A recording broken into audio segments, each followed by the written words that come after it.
समस्त प्राणियों के हित की इच्छा से अनेक लोक में घूमते हैं मृत्यु लोक में आए। जहाँ हम लोग बस रहे हैं, इसी जगह का नाम मृत्यु भुवन है। यहाँ निश्चय है कि जो आए हैं जिनको आयु पूरा हो जाएगा, है एक पल भी रुकना नहीं है। चाहे वो कितनों बुद्धिमान हो, कितनों ज्ञानी हो, कितनों साधु हो, कितनों ये ओझा हो या वैद हो, यहाँ रुकना कोई को नहीं है और सब यहाँ से जाना भी है, यह निश्चय है।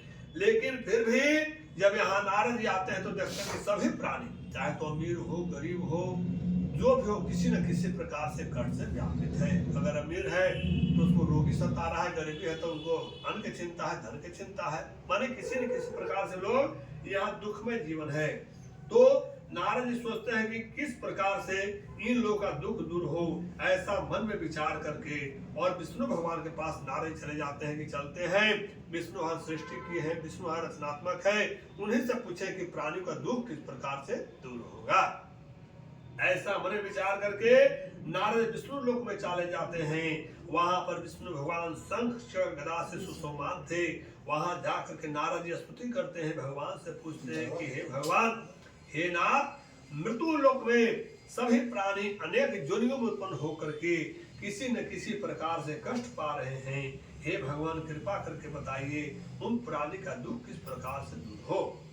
भगवान बोलते हैं कि समझ जन पर कृपा करके आपने बहुत अच्छा प्रश्न पूछे हैं, जिसको करने से मनुष्य मोह से छूट जाए। मैं ऐसा उपाय कहता हूँ, सुनो हे नारद, जो व्रत तीनों लोकों में अति दुर्लभ है, वह आज आपको मैं कहने से प्रकाशित कर रहा हूँ कि वह श्री सत्यनारायण का व्रत है, जिसको विधि पूर्वक करने से इस लोक में सुख और पर लोक में मोक्ष मिलता है। यह सुनकर नारद जी बोले, इस व्रत का क्या फल है और सबसे पहले किसने किया था और किस व्रत करना चाहिए, आप विस्तार पूर्वक कहिए। तो भगवान कहते हैं, इसको करने से दुख, सुख आदि का नष्ट और धन धान की वृद्धि और संतान की प्राप्ति होती है।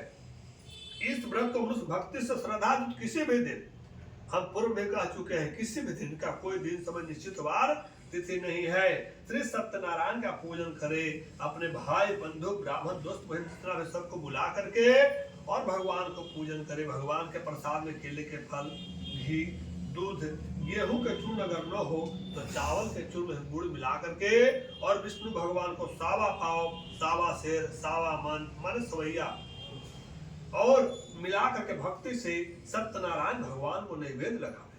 बांधवों के साथ कथा सुनकर के ब्राह्मणों को दक्षिणा देवे। श्री सत्यनारायण के प्रसाद को अपने भाई बंधुओं के साथ खाकर और रात्रि में विशेष करके भगवान को ध्यान करते हुए तदंतर सभी श्रोतागण श्री सत्यनारायण भगवान को स्मरण करते हुए अपने अपने घर जाएं। इस प्रकार व्रत करने से मनवांछित फल मिलते हैं। विशेषकर इस कलिकाल में पृथ्वी पर इससे बढ़कर के दूसरा कोई उपाय नहीं है। हे नारद, जिन्होंने व्रत को पहले किया वह कथा सुनिए। काशी पुरी में निर्धन सतानंद नामक एक ब्राह्मण अत्यंत दरिद्र थे, दुखी थे, नित्य पृथ्वी पर भिक्षा मांगने हेतु घुमा करते थे। ब्राह्मण प्रेम भगवान नारायण दुखित ब्राह्मण को देख करके और स्वयं अपने रूप को बदल करके बूढ़ा का रूप धारण करके अति आदर से पूछते हैं कि हे बेप्र, किस कारण पृथ्वी पर आप इधर उधर घुमा करते हैं, यह हमारी सुनने की इच्छा है। यदि आपकी इच्छा है तो कहिए। ब्राह्मण बोले कि मैं अत्यंत दरिद्र हूँ और भिक्षा पृथ्वी ग्रहण करता हूँ, यदि आप कुछ उपाय जानते हैं तो कृपा करके पूर्ण रूप से कहिए। वृद्ध ब्राह्मण बोले कि हे द्विश्रेष्ठ, मनोरथों को सिद्ध करने वाला उत्तमोत्तम तुम श्री सत्यनारायण के व्रत को करो, जिसको करने से मनुष्य सब दुख से छूट जाते हैं। वृद्ध ब्राह्मण रूपी श्री सत्यनारायण देव ने व्रत के विधान ब्राह्मण को बतला करके और स्वयं अंतर ध्यान हो गए। तदंतर ब्राह्मण सतानंद मन में निश्चय किए कि मैं कल श्री सत्यनारायण के व्रत को अवश्य करूंगा। इस चिंता में ब्राह्मण को रात भर नींद नहीं आया और सुबह उठकर उसने निश्चय क्रिया करके आज श्री सत्यनारायण के व्रत को मैं अवश्य करूंगा, यह मन में संकल्प करके और जब भिक्षा मांगने के लिए गए तो उस दिन उसको सब दिनों से अधिक धन मिले। उस द्रव्य से उसने अपने भाइयों के साथ श्री सत्यनारायण को व्रत को किए। उसके प्रभाव से सब दुखों से छूटकर और सर्व संपत्ति से युक्त हो गए। व्रत के प्रभाव से सतानंद नगर भर में श्रेष्ठ माने जाने लगे। तभी से वह ब्राह्मण हर महीने व्रत करने लगे। भगवान कहते हैं, सतानंद द्वारा किया हुआ श्री सत्यनारायण का पूजन है।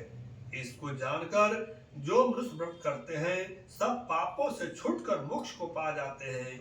इस प्रकार पृथ्वी पर इस व्रत को जो मनुष्य करेंगे उनका दुख अवश्य ही नष्ट हो जाएंगे।